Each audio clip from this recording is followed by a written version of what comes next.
الحمد للہ رب العالمین۔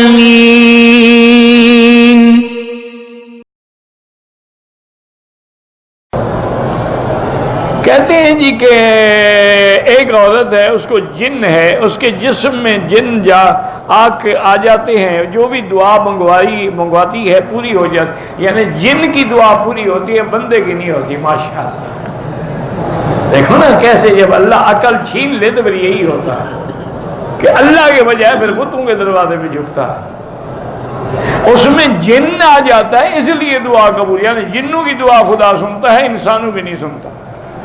انا للہ و انا الیہ راجعون۔ سب جھوٹ ہے، مکر ہے۔ اس نے پیسے کھانے کے لیے ایک بہانہ بنایا ہوا ہے کہ اب میرا جن آئے گا، میں کہوں گی تمہارا کام ہو جائے گا۔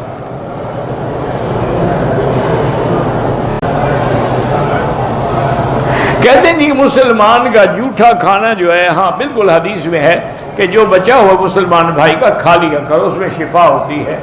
کہتے ہیں جی آج کل انہوں نے کہا ہے کہ کسی کا جھوٹا نہیں کھانا چاہیے، اس لیے کہ اس میں جراثیم ہوتے ہیں۔ اچھا یہ کھانے میں تو جراثیم پڑ جاتے ہیں، تو یہ ان کی عورتوں میں جراثیم نہیں پڑتے جن کو 50 استعمال کرتا ہے پھر بھی راضی ہیں؟ یہ وہ بھی تو ڈسپوزیبل ہونی چاہیے نا، ایک دفعہ اسے یوز کیا اور پھینک دی، اس کو تو نہیں پھینکتے۔ وہاں جراثیم، شاید وہاں جراثیم کے لیے انہوں نے کوئی دوائی رکھی، وہ جراثیم یہاں استعمال کر لو۔ اصل پتہ ہے کیا ہے؟ حضور کی مخالفت ہے، بات کو سمجھا کریں، اس لیے ہمیں غصہ آتا ہے۔ حضور نے فرمایا کہ جھوٹے میں شفا ہے، نہ جھوٹے میں جراثیم ہے۔ حضور نے فرمایا انگلیاں چاٹ لیا کرو کھانے کے بعد، انگلیاں نہ چاٹا کرو، چمچ سے اور چھری کانٹے سے کھایا کرو۔ حضور نے فرمایا پگڑی پہنا کرو، نے کہا نہیں پی کیپ پہنا کرو یا بالکل سر ننگا رکھا کرو، اور جو پگڑی ہے وہ چپراسی اور پین کے سر پہ رکھو تاکہ اللہ کے نبی کے امامے کی توہین ہو۔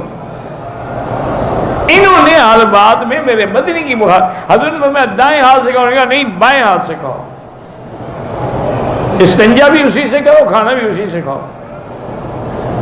انا للہ و انا الیہ راجعون ولا نقول الا کما یحب ربنا ویرضا۔ اور کیا کر سکتے ہیں؟ میں نے عمرہ کیا کل، آج طواف کر رہا ہوں اپنی اہلیہ کے ساتھ، کوئی مشکل نہیں، اہلیہ کے ساتھ عمرہ کیا تو کیا ہو گیا؟